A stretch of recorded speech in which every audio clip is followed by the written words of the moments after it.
California has a wildfire problem. It also has a housing shortage. The fires that have burned through Los Angeles show that trying to solve one crisis can make the other one worse.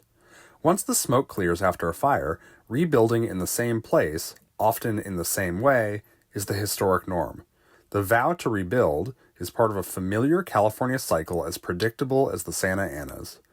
Between 1990 and 2020, nearly 45% of the homes built in California have broken ground in what researchers and firefighters call the wildland-urban interface.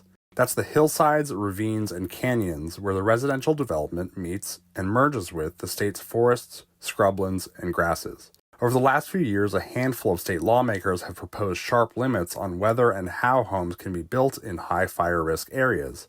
None have become law.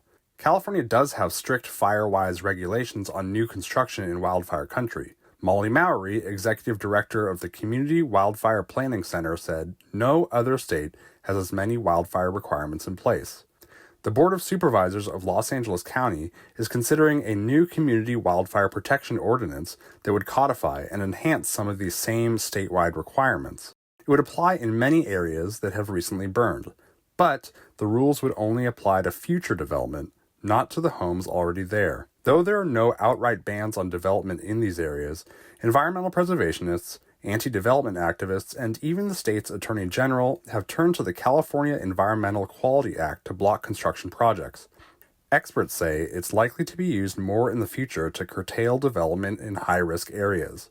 The law requires governments to study and publicly report the environmental consequences of a development before approving it.